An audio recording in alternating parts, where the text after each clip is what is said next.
तर सर्वप्रथम तुमची ओळख करून द्या. नमस्कार, माझं नाव अजय शांताराम नारकर, तालुका वैभववाडी, कोकेसर गावामधील मी युवक आहे. आपली जी शेड आहे ती वैभववाडी फोंडा रोड आहे, त्याच्या नजीकच आहे. तर सर तुम्ही हे जे शेडचं स्ट्रक्चर उभं केलंय ते कशा पद्धतीने आहे? आपण जी शेड उभारली आहे ती कमीत कमी खर्चामध्ये कशी उभी राहू शकते याचं तुम्हाला मी सांगतो. कमीत कमी खर्च म्हणजे काय, हे सिमेंटची मेडी आपण वापरले आहेत पूर्ण चारी बाजूला. त्याच्यानंतर कमी उंचीचा चिऱ्याचं बांधकाम केलंय. चिऱ्याचं बांधकाम केलं. वरची जी जागा आहे ती भरून काढण्यासाठी कुक्कुटपालनासाठी ही जाळी येते, ती जाळी सुद्धा आम्ही वापरली आहे. त्याच्यामुळे कमीत कमी खर्च ह्या बांधकामाचा वाचवू शकतो. आणि इकडच्या बाजूला बघायला गेलात ना, तर आम्ही इकडच्या बाजूला एक छोटासा दरवाजा ठेवलाय. का तर मुक्त संचार करण्यासाठी पक्षी बाहेर जेव्हा महिना दीड महिन्याचे पक्षी होतात तेव्हा बाहेर सोडण्यासाठी हा आम्ही छोटासा दरवाजा केलाय, किंवा जेणेकरून इकडे पक्षी बाहेर येऊन. आणि तसेच इकडे हा एक आंब्याचं झाड आहे मोठं, याच्या सावलीत पक्षी निवांतपणे बाहेर फिरू शकतात. तसेच इकडच्या बाजूला बघितलं तर सगळं पूर्ण पॅक बंद शेड आहे. कोकणासारख्या ठिकाणी कमीत कमी जागेमध्ये कशी शेड उभारता येईल याचं उदाहरण बोललात. ते वरती पत्रे टाकले आहेत, वरती कमीत कमी खर्चामध्ये सिमेंटचे पत्रे टाकलेले आहेत. आणि जे हे बांधकाम केलं, हे चिऱ्याचं बांधकाम म्हणा, हे झाईचं बांधकाम, हे स्वतः आम्ही आमचे भाऊ किंवा मित्र परिवाराने एकत्र येऊन हे सगळं स्ट्रक्चर आम्हाला उभं करून दिलंय. हा आपला मुख्य दरवाजा आहे. म्हणजे मुख्य दरवाजा जो बोलतो ते इकडून आपली प्रत्येक वेळी एंट्री इकडून असणार. आतमध्ये आल्यावरती हे खाद्याचं आहे नियोजन. हे खाद्याची भांडी आहेत, याच्यामध्ये खाद्य आहे. हे जे आपण व्हाईट कलरची जी जाळी आहे ती जाळी कशासाठी लावतो की जेणेकरून पक्षी खाद्य म्हणजे वाया घालवू नये याच्यासाठी ही जाळी असते. अशा आपले भांडी आहेत, जसे जेणेकरून जेवढे पक्षी असतील त्याच्या हिशोबाने आपण ही खाद्याची भांडी लावतो. हे पाण्याचं भांड आहे. पाण्याच्या भांड्याबरोबर सहज प्लॅस्टिकचं येतं स्टँड. हे आपण ते स्टँड थोडस जास्त होतं वजन या पाण्याचं, त्याच्यामुळे आपण हे लोखंडी स्टँड चांगलं टिकाऊ असं बनवून घेतलंय. अशी पाण्याची भांडी आहेत. आता पक्षी बघा, दुपारी 11 वाजलेत, एकदम अशी निवांत या निसर्गाच्या सानिध्यात तयार झालेली गावरान कोंबडी अशी आपली निवांत या निसर्गाच्या सानिध्यात पक्षी आहेत. आता मी भरपूर पोल्ट्रा बघितल्या, तर त्याच्यामध्ये बघितलंय की ते जाळी आहे, तर जाळ्याला कागद लागतात दोन्ही बाजूला. तर तुम्ही असं काहीच केलं नाही याच्यामध्ये, तर याच्या मागचं तुमचं कारण काय? कसं असतं सर की हा आता जे आपले आहेत पक्षी आहेत ते आता जवळजवळ 1 महिना क्रॉस झालेले पक्षी आहेत. त्याच्यामुळे यांना असं म्हणजे थंडीपासून संरक्षण व्हावं अशी त्यांना आता काहीच गरज नाही. त्यांना आता फक्त बाहेरचा वारा कसा भेटेल याच्या उद्देशाने हे सगळं आता ओपन ठेवलंय. हे आता जे तुम्ही बोलताय की बंद असतं, हे आता ओपन ठेवलंय. ते आपण बंद कधी करणार की आता जो पावसाळा येईल जून महिन्यामध्ये, जूनच्या पहिल्या आठवड्यामध्ये इकडे पडदे वगैरे लावून आपण पूर्णपणे पॅक करणार, की जेणेकरून पावसाचं पाणी, पावसाची जे वावशी मारते वाऱ्याने, ते सगळं आतमध्ये न येण्यासाठी आपण याच्या बाहेरून पूर्ण चारी बाजूला पडदे बांधणार. आणि कसं आहे, जेव्हा आपण 1 दिवसाची पिल्लू आणतो तेव्हा आपण जे ब्रुडिंगसाठी जे साहित्य वापरतो ना, तेव्हा ते पॅक बंद गोष्टी करायच्या असतात. मग तेव्हा त्यांच्यासाठी उष्णता त्यांना ही प्रॉपर भेटली पाहिजे, 24 तास त्यांना उष्णता पाहिजे. मग त्याच्यासाठी जे तुम्ही म्हणताय ना पडदे, तेव्हा ते पूर्ण पॅक बंद पडदे करून ब्रुडिंगसाठी जी त्यांची व्यवस्था असते ती तेव्हा योग्य ठरते. तर तुम्ही हे जे पक्षी आणता तर ते किती दिवसानंतर आणता आणि यांची जात कोणती आहे? कसं आहे, आता जे आपल्याकडे आहेत पक्षी, हे आता जवळजवळ 1 महिना क्रॉस झालेत पक्षी. हा जेव्हा विक्रीसाठी पक्षी येईल आणि या पक्ष्यांमध्ये जेव्हा थोडे काही पक्षी जेव्हा शिल्लक राहतील तेव्हा आपली नवीन बॅचची ऑर्डर असते. नवीन बॅचची ऑर्डर कशी असते की जो आपला एक दिवसाचा छोटा पक्षी असतो त्याची ऑर्डर असते. आणि आपली जात बोलायला गेलं तर हे आता डीपी क्रॉसचे पक्षी आहेत, गावरान डीपी क्रॉस. तर पक्षी आणल्यापासून त्याचा पूर्ण वाढ होईपर्यंत त्याचा कालावधी कसा असतो? कसं असतं, ज्या दिवशी आपण पक्षी आणतो, कारण तो पक्षी जेव्हा आणतो तेव्हा पूर्ण ट्रॅव्हलिंग मध्ये पक्षी असतो, प्रवास करून येऊन पक्षी पूर्ण थकलेला असतो. त्याच्यामुळे आल्यावरती पक्ष्यांना गुळ पाणी देणं हे महत्वाचं पहिलं काम असतं. गुळ पाणी दिल्यानंतर त्यांना ब्रोडिंगची जागा त्यांची बनवली असते, म्हणजे उष्णता देण्यासाठी. मग ते पक्षी सोडल्यावरती उष्णता पक्षी खातात की नाही, पाणी पितात की नाही, सगळं व्यवस्थित देखभाल केली जाते. आणि देखभाल केल्यानंतर 7व्या दिवशी त्यांचा डोस असतो, पहिला लासोडा म्हणून डोस असतो. त्याच्यानंतर 14व्या दिवशी डंबोरा म्हणून एक डोस येतो. ते झाल्यानंतर 21व्या दिवशी आपण बघायचं असतं पक्षी सगळे वाढले आहेत का, कुठला पक्षी छोटा आहे, कुठला पक्षी मोठा आहे. छोटे पक्षी असतात ते बाजूच्या एका वेगळ्या जागेमध्ये घ्यायचे असतात, त्यांना वेगळी ट्रीटमेंट असते. असं करत करत नंतर एक 35व्या दिवशी चोच कटिंग येते. चोच कटिंग झाल्यानंतर पक्षी 45-50 दिवस झाल्यावरती त्यांना एक जंतुनाशकाचा डोस असतो.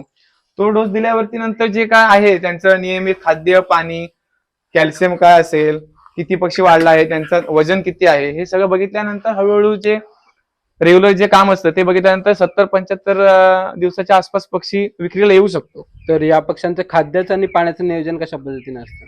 खाद्याचं नियोजन बोललात तर सकाळी आपण 8-8:30ला आपलं काम इथे चालू होतं. हे बघ, खाद्य म्हणा, पाणी म्हणा, हे सगळं बघितल्यानंतर आपण जे खाद्य आणि पाणी देतो ते दुपारपर्यंत व्यवस्थित त्यांना पुरेसं होतं एवढंच असतं. त्याच्यानंतर आपलं संध्याकाळी जसं सकाळचं रुटीन आहे तसंच संध्याकाळचं रुटीन असतं. किंवा एक 4-4:30 वाजता आपण जेव्हा खाद्य संपलं असेल तर खाद्य परत टाकणे, पाणी संपलं असेल तर पाणी भरणे. पाणी जरी संपलं नसेल तरी ह्या उष्णतेमध्ये ह्या पाण्याच्या टँकमध्ये पाणी गरम होतं. हे गरम पाणी जर उष्ण असेल तर ते पाणी फेकून देऊन नवीन भांडी वगैरे साफ करून नवीन एक स्वच्छ गार पाणी भरलं जातं उन्हाळ्यामध्ये खास. तर या पक्ष्यांना रोग वगैरे होण्याची शक्यता असते का? रोगाची शक्यता बोललात तर असते सुद्धा आणि नाही सुद्धा. जर आपलं व्यवस्थापन जर व्यवस्थित असेल, त्यांची स्वच्छता म्हणा, पाण्याची भांडी, खाद्याची भांडी जर व्यवस्थित असतील तर रोग येण्याची शक्यता अजिबात नसते. आणि तसं सांगायला गेलं तर ह्या आपल्या कोकणामध्ये तशी रोगांची साथ वगैरे तशी येत नाही अजिबात, कारण तेवढं आपलं कोकणाचं वातावरण एकदम स्वच्छ आणि सुंदर आहे. फक्त आपली ते व्यवस्था जर व्यवस्थित असेल तर कोणतीही रोगाची संभावना भासत नाही. तर ही एक महत्वाची गोष्ट आहे की ऍज अ उद्योजक म्हणून किंवा युवा उद्योजक म्हणून जेव्हा आपण एखाद्या व्यवसायात उतरतो तर आपल्याला एक महत्वाचा बेस लागतो की आपण जे काही तयार करू तर ते विकता कसं येईल, त्याबद्दल तुम्ही काय सांगाल? कसं आहे, आता जो आपला पक्षी तयार होतो तो आपलं स्वतःचं कटिंग सेंटर आहे. अजय चिकन सेंटर म्हणून आपलं वैभववाडीमध्ये कटिंग सेंटर आहे. तिकडे जो पक्षी संपेल तो तिकडे संपतो. जशी आपली कोणाची जर ऑर्डर असेल, घाऊक गिरायकवाले पण सुद्धा असतात, मग त्यांनाही पक्षी आपण सप्लाय करतो. तर आता आपण बघितलं की कुक्कुटपालनाबरोबर तुम्ही दुग्ध व्यवसाय पण करताय, तर याच्याबद्दल तुम्ही काय सांगाल? सांगू शकतो ना. इकडे आपली ही कुरबानी शेड आहे. इकडे आपलं दूध व्यवसायाचा इकडे गोठा इकडे आहे. या तुम्हाला दाखवतो.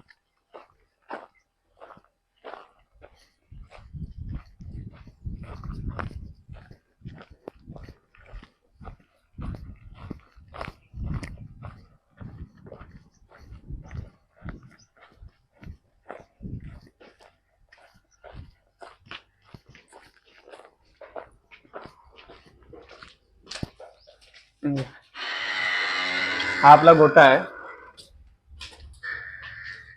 आपला गोठा पण हा तसाच उभारलाय, जशी आपली कुक्कुटपालनाची शेड आहे ना तसंच उभारलाय. हे आता इकडे हे हिरवं नेट लावलंय. हे कशासाठी? थंडी होती जास्त म्हणून हे लावलंय. याचं पण बांधकाम पण तसंच केलंय. एक आपल्या 3-3.5 फुटाचं बांधकाम आहे. त्याच्यावरती जाळी आहे. हे पूर्ण चारी बाजूला जाळीच आहे पूर्ण. ही जाळी कशासाठी? तर हे वारा वगैरे येण्यासाठी, बाहेरचं जी स्वच्छ हवा आहे ती गोठ्यामध्ये यावी आणि आपल्या ह्या गायींना कसा त्या हवेचा फायदा होईल त्याच्यासाठी हे पूर्ण वरची जी बाजू आहे ती ओपन ठेवली. तर या गायींचं नियोजन तुम्ही कशा पद्धतीने केलंय? नियोजन केलं म्हणजे काय, ते कुक्कुटपालनाला जोडधंदा म्हणून हे गायींचं केलंय. आपल्या 2-3 गायी आहेत. यांचं नियोजन म्हणजे काय, सकाळी 6:30 वाजल्यापासून यांचं नियोजन चालू असतं. मग धारा काढणे, खाद्य, पाणी, त्यांना धुणे, शेण भरणे, हे सगळं आपलं 7:30 वाजल्यापासून सगळं रुटीन चालू असतं.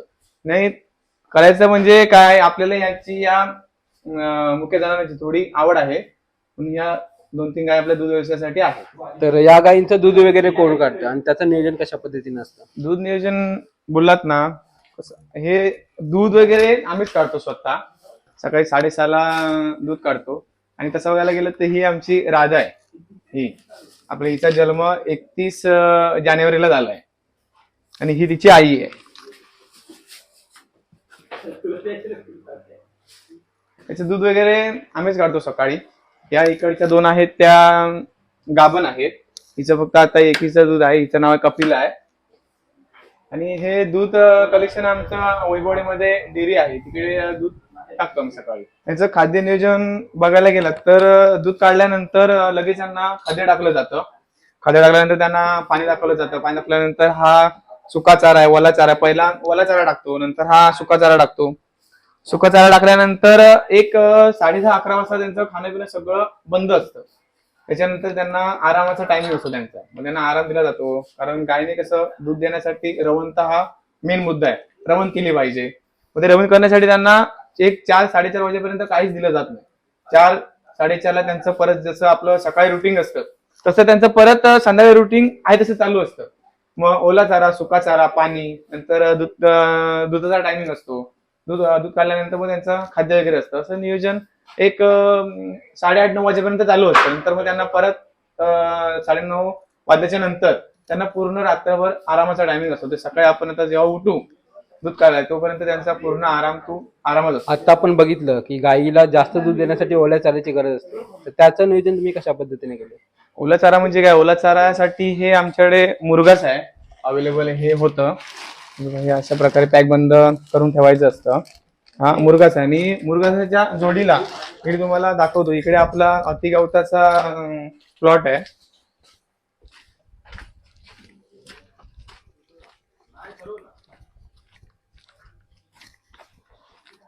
हे इकडे असं आपला हत्तीगवताचा आता छोटा आहे, त्याच्यासाठी याला उपयुक्त म्हणून मुरघास आपल्याकडे आणून ठेवलाय. कारण हे इकडे हत्तीगवताचे, आणि इकडे हत्तीगवत झाल्यावरती आपल्याला ते हत्तीगवत कटिंग करण्यासाठी कट्टी मशीन सुद्धा आहे. कुट्टी मशीन पण तुम्हाला दाखवतो, आपल्याकडे ते सुद्धा अवेलेबल आहे.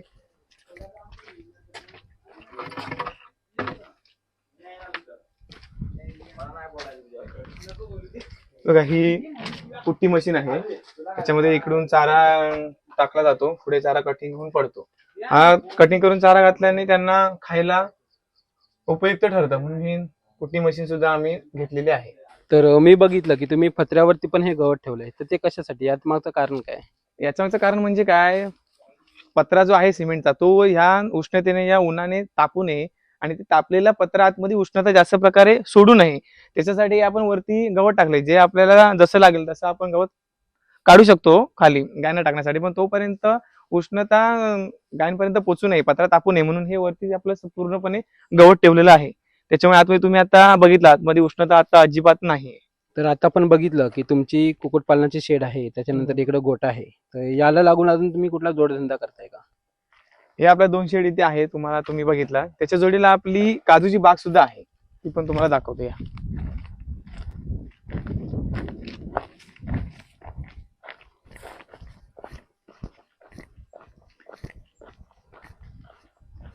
ही आपली काजूची बाग आहे. या बागेला आपल्या एक 200-250 झाडं आहेत. त्याला एक जोडधंदा काहीतरी असावा म्हणून ह्या इकडे काजूची लागवड केली आहे. ह्या आता काजू तुम्ही बघताय, थोड्या काजू पडायला सुरुवात झाली आहे. तुम्ही बघू शकता, काजू पडायला सुरुवात झाली आहे. असे काजूचं नियोजन हे आता हे वर्ष बोलत यांचं 5वं वर्ष आहे. इथे उन्हासाठी बसण्यासाठी आपली शेड वगैरे, इथे थोडं एक आपल्या गावठी भाषेमध्ये झोपडी बोलतात, ती झोपडी सुद्धा आहे. आपल्या काजूचं सुद्धा नियोजन आपण करतो, आणि हे सगळं एकत्रित असल्यामुळे आपल्याला काम करायला सुद्धा सोपं जातं. दूध व्यवसाय म्हणा, कुक्कुट पालन म्हणा, हे काजूचं म्हणा, म्हणजे एकत्रित असल्यामुळे आपल्या इकडे तिकडे काम करण्यासाठी एकदम उपयुक्त ठरतं.